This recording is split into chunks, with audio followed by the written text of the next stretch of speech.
સુરતની સુમુલ ડેરીના પ્રમુખ અને ઉપપ્રમુખની આજની ચૂંટણી અચાનક મુલતવી રાખવામાં આવતા વિવાદ સર્જાયો છે।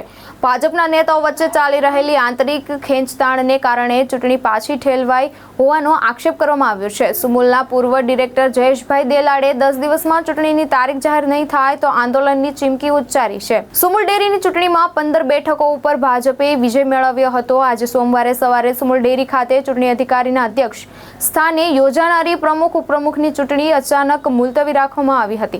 પૂર્વ ડિરેક્ટર જયેશભાઈ દેલાડે ભાજપની આંતરિક ખેંચતાણ અને સહકારી વિભાગની મનમાનીને કારણે ચૂંટણી પાછી ઠેલાઈ હોવાનો આક્ષેપ કર્યો છે। સાથે જ વહીવટદાર શાસન લંબાવવાથી પણ પશુપાલકોને આર્થિક નુકસાન થઈ રહ્યું હોવાનો પણ આક્ષેપ કર્યો છે। 10 દિવસમાં ચૂંટણીની તારીખ જાહેર નહીં થાય તો લાખો પશુપાલકો સાથે સુમુલ ડેરીનો ઘેરાવો કરી આંદોલન કરવાની ચીમકી આપવામાં આવી છે। સુમુલ ડેરીની આજે પ્રમુખ ઉપપ્રમુખની ચૂંટણી હતી, પણ જે રીતે મેન્ડેટ આપવામાં ભારતીય જનતા પાર્ટીમાં જે યાદગાર સ્થળી થઈ છે એને કારણે આજે આ પ્રમુખ ઉપપ્રમુખની ચૂંટણી મુલતવી રાખી છે। આ પશુપાલકોનું ભારે અપમાન છે। 1 વર્ષથી સહકાર વિભાગની મનમાનીને કારણે ચૂંટણી ન થવાને કારણે વહીવટદાર મુકાયા। વહીવટદારની મુદત 12મી ઓગસ્ટે પતી હતી, છતાં મુદતો લંબાવવામાં નથી આવી।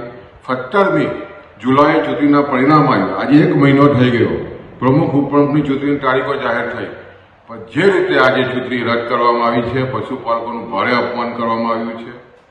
3 મહિના અગાઉ દૂધના બજારમાં ભાવો વધ્યા, પણ આજ દિન સુધી હજુ પણ વહીવટદારે પશુપાલકોને જે દૂધના ભાવ આખા ગુજરાતમાં વધ્યા છે, પણ સુરત અને સમૂહમાં વધારવામાં નથી આવી, અને કારણે પશુપાલકોને આર્થિક નુકસાન થઈ રહ્યું છે। અને જે રીતે મનમાની થઈ રહી છે પ્રમુખ ઉપપ્રમુખની ચૂંટણીમાં, એને કારણે પશુપાલકોમાં ભારે નારાજગી છે। આવનાર 10 દિવસમાં જો પ્રમુખ ઉપપ્રમુખની ચૂંટણી ન જાહેર કરવામાં આવે તો લાખો પશુપાલકો સાથે ઘણી ચિંધ્યા માર્ગે અમે સુમુલનો ઘેરાવ કરીને પશુપાલકોના હાથમાં આ વહીવટ સોંપવા માટેની તૈયારી સાથે અમે આંદોલન કરવા જઈ રહ્યા છીએ। ભાવેશ ઉપાધ્યાય, દ્રષ્ટિકોણ ન્યૂઝ, સુરત।